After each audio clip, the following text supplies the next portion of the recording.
Okay. The topic for today has been given to me is inspired living. We have the most amazing technology available to us. We have fascinating destinations to vacation in.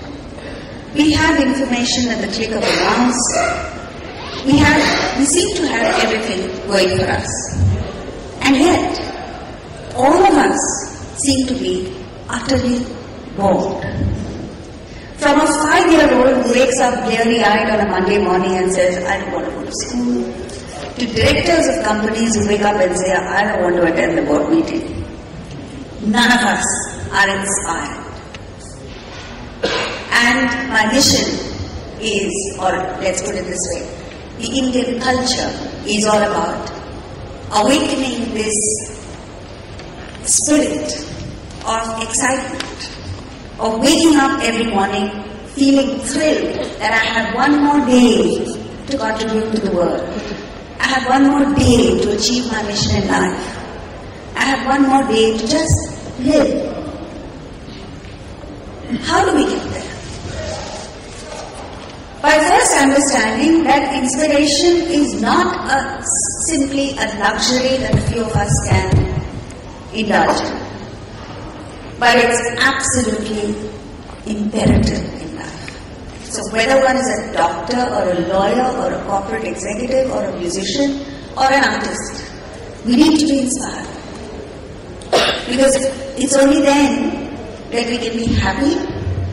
It's only then that we can be creative. It's only then that we can achieve our potential. One of the most outstanding things that the Indian culture presents to us is that nobody is disqualified from excellence. In fact, it is the birthright of every human being to achieve perfection, excellence in life. And we are born in this world only for that. And yet in the modern world we are too used to be disqualified. From kindergarten, you go for an interview and you're really not sure whether the parents are being interviewed or the 2.5-year-old child is being interviewed. But the letter comes saying, sorry, we can't give you admission. But in the school of life, everyone is given admission and everyone is given a chance to excel. The question is, are we using that chance? So, what happens when we lead uninspired lives? By default, your thinking revolves around just me. And that's what's happening in the world today. The most talented people, the most gifted people, the most amazing people in the world are just thinking of what's in it for me? How do I benefit? What is my take home? Instead of thinking of the larger picture. So when your thoughts gravitate to just me, then the smallest thing becomes a huge issue. Have you seen the movie Honey, I Shrunk the Kids? It's about a scientist who shrunk by mistake his own kids to about this height. And what I learned from that movie is, it's only when you become small that things become problems around you. Simple thing like rain or a lawnmower becomes a life-threatening problem because these kids have shrunk. Otherwise, you don't even think about it. Similarly, friends, mentally we've shrunk. We've shrunk to just thinking of ourselves. I, me, myself is what revolves around us. And therefore it is that every little thing becomes a huge problem, insurmountable problem. And then you alienate yourself from everyone else and eventually take the stand, it's my way or the highway. And this is the reason why partnerships are breaking down, whether it's a business partnership or a domestic partnership or a marriage. They're all breaking down because of this stand that we take. I must have my way.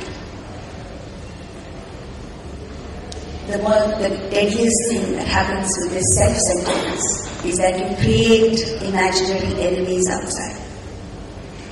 You think everyone is an enemy. one of the outstanding things that Vedanta says is that there are no enemies outside. Your enemies are within you, the demons are inside.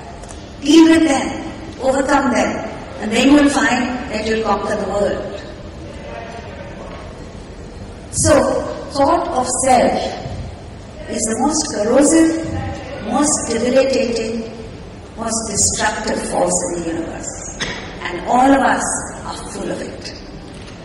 Are you surprised then that the world is in such a state of chaos? There's another movie. When I speak of movies, don't think I do nothing but watch movies. But this is an outstanding movie called The Legend of Bagger Vance, produced by Robert Redford, not in India. And it's about a golfer in the 1930s, at a time when there was bitter rivalry between the northern and southern states of America. And here was a golfer from Savannah, a southern state, who was a brilliant golfer, but came across some personal problems, gave up golf and took the easy way out, which is took to drink. And then there was a competition announced between the northern and southern states. And the people of the south went to him and said, you must come back and play golf for us, if not for your sake, for our sake. Because only you can redeem our honor. And he agrees. But it's easier said than done. He's been drinking so much, he can't even see the ball. At that time, while he's practicing his shots one night, a black man, Will Smith, comes out of the darkness and offers to be his caddy. And he says, I'll be happy with $5.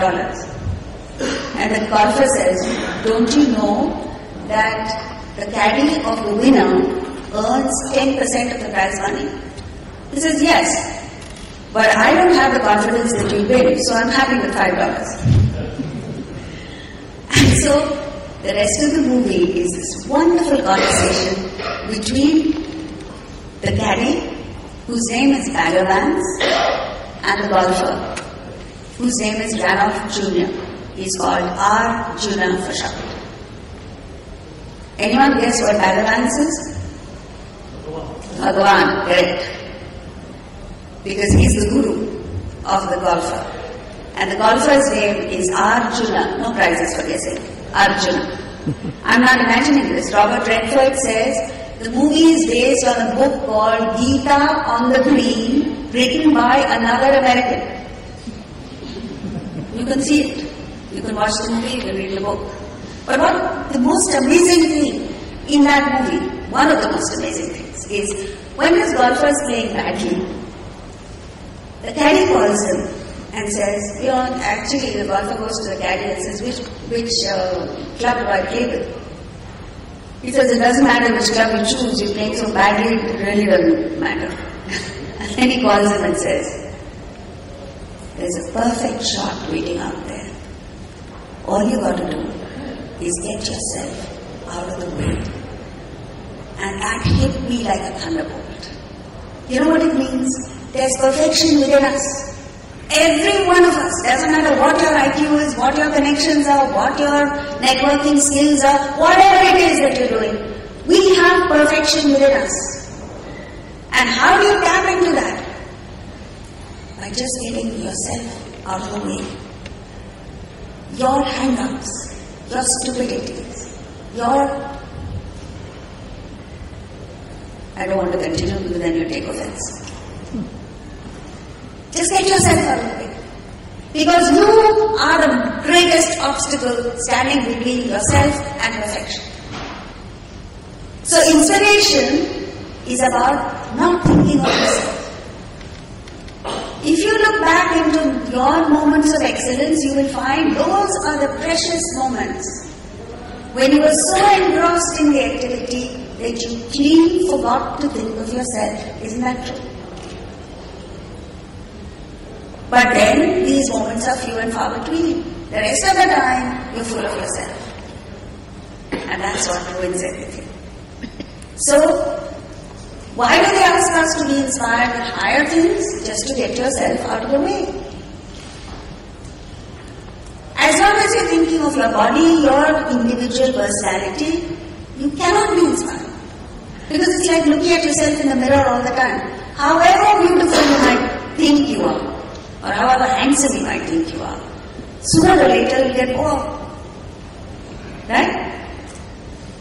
So, inspiration is to move from the physical body and get inspired emotionally. What I mean by this is, in 1998, I think that was the year, when Sachin Tendulkar was playing in the World Cup in England. Are there any cricket enthusiasts here? Something happened in his life. You know what that is? He lost his father. And he had to come back to Mumbai, attend to his duties as a son. And he chose almost immediately to rejoin his team. And the first match he played was against Kenya. Scored 140 brilliant runs. Now mind you, he was physically tired, he was jet lagged, he was grief stricken, he was in no mood to play cricket. And yet he came up with a sterling performance because he said it. I'm not imagining it. He said, I dedicate this innings to my father. Because it was his father who introduced him to cricket and so on and so forth. So the question is, do we all have an emotional inspiration to work? Do we wake up in the morning and say, I must do this for someone else? Then you'll be inspired. Then the best in you will come out. Then you'll be creative and successful. Go a step further. Pick up an intellectual ideal. You know, when we were kids, I think most of you are younger than me, so I can safely say this. When we were kids, we were brought up in an environment of rationing. The present generation probably doesn't know the spelling of rationing. Food, rice was in short supply, wheat was rationed, sugar was rationed, milk was rationed. Everything was in short supply except human beings. And in that environment, there was one man, an outstanding person, who thought of something other than himself.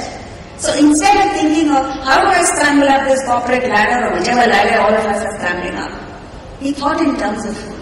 How can I contribute? How can I add value to the people around me? And that was Dr. Verghese Kurian. That one man and one creative idea of cooperative dairy farming changed the face of this country from a land of milk shortage to the largest producer of milk in the world today. Friends, you are all well educated, intelligent, the cream of society. But do you have that intellectual inspiration to look beyond me and say, how can I contribute to society? Or how can I make a difference to this country? What can I do to make a mark? Not just that you should make a mark, but change the lives of people around me. That's what Dr. Verghese Kurian did, under challenging circumstances. So you don't need financial resources. You don't need political clout. You don't need a godfather sitting somewhere. You just need a creative idea. And that creative idea comes only when you are dedicated to something beyond yourself. And the highest inspiration that you can come up with is spiritual inspiration. And this spiritual inspiration is such that there's a verse in Sanskrit which says it is so powerful that it can make a mute person speak volumes. It can make a lame person climb Mount Everest. It's poetically put. But this spiritual strength lies in each one of us. Tap into it and see the difference in your own life, in the lives of others. Surdas was a poet who was born blind, but he did not allow his blindness to come in the way of his spiritual enlightenment. Gautam Buddha was not an expert in any of the scriptures, but he reached enlightenment while many masters didn't. The humble Tukaram from Maharashtra, just here around the corner. When the wise people of his village said, "You are not qualified to write on the scriptures," they took his books and threw them into the river Indrayani. He says, "Oh my God, my knowledge is gone." That's when he realized the knowledge has not gone. The knowledge is inside me. So, how do you begin is the question.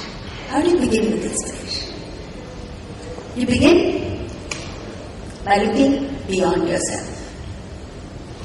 The default setting in your mind should be after you. We say it in English, isn't it? When you're going somewhere and you want to get into an elevator, you say after you. But what goes on in our minds is me first. Not just me first, me alone, no one else. Default setting should be after you. When you meet people, you shake hands and say, "What can I do for you?" But everyone understands what you mean is you're meeting the person only because you want something out of that person. But if genuinely from the bottom of your heart you meet a person and say, "How can I add value to you? How can I make a difference to you? How can I really be a friend of yours?" My God, things will change. Now there was an insurance salesman in New York who went to an old lady to fill up her insurance claim. And the lady was so innocent and she said, "Look, I have to fill up 3 other forms and I don't know how to fill them up because it's all very complicated. Will you, son, please help me in filling up these other forms?" And out of sheer compassion and consideration for the old lady, he helped her to fill up the other forms. That was not his job. He went well beyond the call of duty to do things for this lady. The next thing you know, this old lady had called all her friends and said, "Buy insurance from this guy. He's good." And that's how he became the insurance salesman of the year in New York. By just having this thought after you. In the Bhagavad Gita, in Vedanta, they say, work in a spirit of service and sacrifice. Yajna. In management terminology, we pick up Japanese terms, we pick up, of course, Western terms. But something that is inherent to us, we don't know. Yajna. Yajna Havan. We perform that ritual. Whenever you start a new office, you have a Havan. You start something new, you have a Havan. You have new bank branch, you have a Havan. But we don't understand the meaning of it. The meaning of that Yajna Havan is to work in a spirit of service and sacrifice for a higher cause, a higher ideal. And in the 3rd chapter, Krishna says, when the Creator created the human being, He created the human being with a special gift not given to any other creature. And that special gift is the gift of sacrifice, the ability to sacrifice. And He says, with this, may you prosper. We don't get it. What He means is, without it, it is impossible to prosper. And all of us are struggling to prosper without sacrifice. And then later He says, let this be the Kamadhenu of all your enterprises. You know what a Kamadhenu is? Mythological cow residing in heaven who has the capacity to fulfill all your wishes. Now after this session, please don't come and ask me for the address of Kamadhenu. I don't know. But I do know this, that sacrifice will fulfill all your desires. Take physics. Many of you are wearing red. Person here, gentleman is wearing a red tie. What makes it red? When white light, which consists of 7 colors, falls on that object, what happens? It absorbs all the other colors except red. So we all know red is the only color it does not have. Yet when you look at it, what do you say? It's red. Has it ever occurred to you? How is it that the 6 colors it grabs to itself, it sees to use. And the only color that it gives, it retains. And so is it in life. The more you work in a spirit of giving, the more you gain. If you don't believe me, try it out. Experiment with it. The next time you go for a business meeting, just carry this spirit of, what can I give you? How can I add value to you? Don't look at what you will get in it. And see what returns you get. And in what field must you invest your energies? Vedanta says you must choose your swadharma. Swadharma means your own nature, your core interest. Every one of us is born with an outstanding talent, a unique gift, something special we bring to the world. And yet most of us live and die without so much as a glimpse of who we are and what it is we bring to the world. What a tragedy. Why? Because we're only looking at what profession is lucrative. Nobody thinks, how can you make money in a vocation that you yourself don't like? Someone told a youngster, become a chartered accountant and a lawyer. It's a foolproof method of making money. And she said, that may be, but it's a foolproof method of making me unhappy because I don't like it. And so I will not do it. Choose a field that you have a passion for. And then you will look forward to Monday mornings and not Friday evenings. Isn't that what we look forward to? When the calendar comes out at the beginning of the year, all of us, top to bottom, look for what? Long weekends. Which means you work the whole year round for a few days away from work.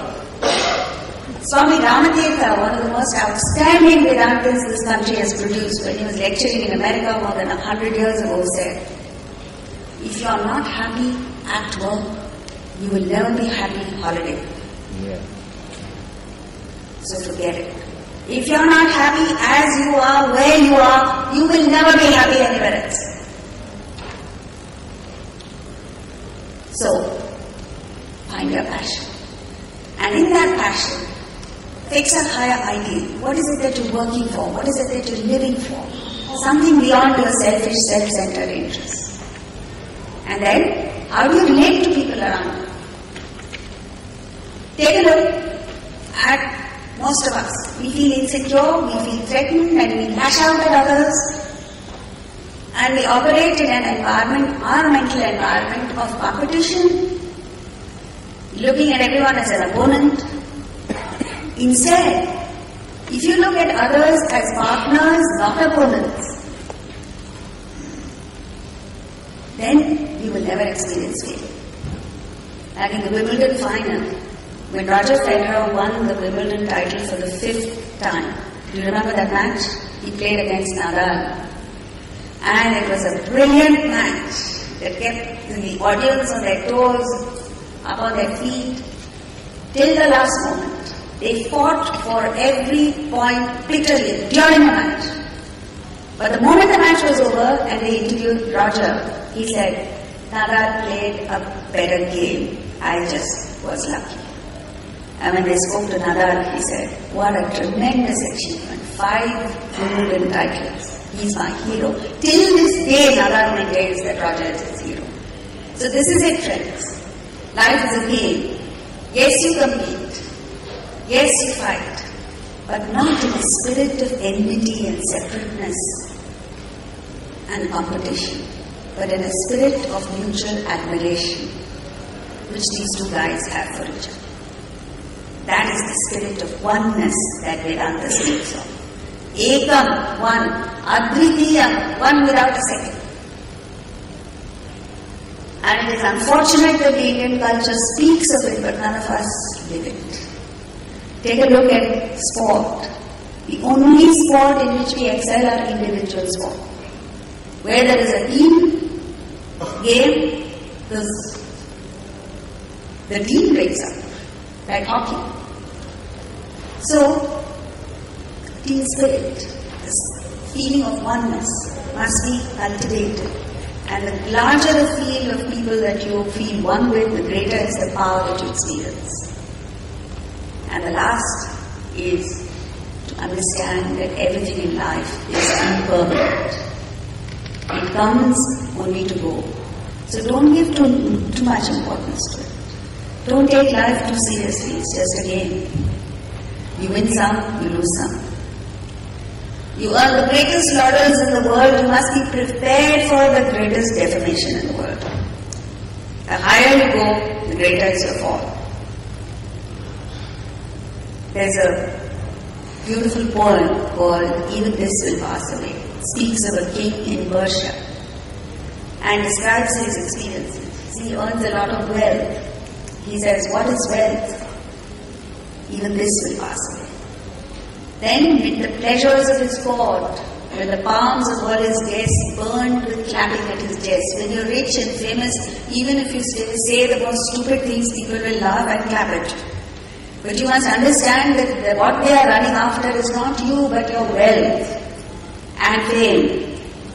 Once you lose that, once you retire, nobody will, even your dog won't come to you. That's the reality of life. So cultivate things that are more permanent, things that will last beyond your career, beyond your profession, beyond your wealth, beyond your title. And then you experience the bliss of permanent joy. In these few minutes, it has been impossible to deliver all that Vedanta has to offer. But what I've done or attempted to do is to show you a promo. It's like when you see the promo of a movie, you can't make out what the movie is about, right? But why do they show you promos? So that you are motivated to commit yourself to that 2.5 hour long movie, right? In the same way, in these few minutes, I've attempted to show you a promo of what lies hidden inside each one of us. And that it is our duty and pleasure to tap into this potential and benefit from it, not just for ourselves, but for society at large. And if I have motivated even one person here, I consider my mission successful. Thank you. Thank you. Ladies and gentlemen, spiritual guru, Mrs. Claire Rowe, founder of Vedanta Vision. Request to stay stage and request Mr. Kumar Bagrovia, the Gandhi Honorable, with a token of our appreciation.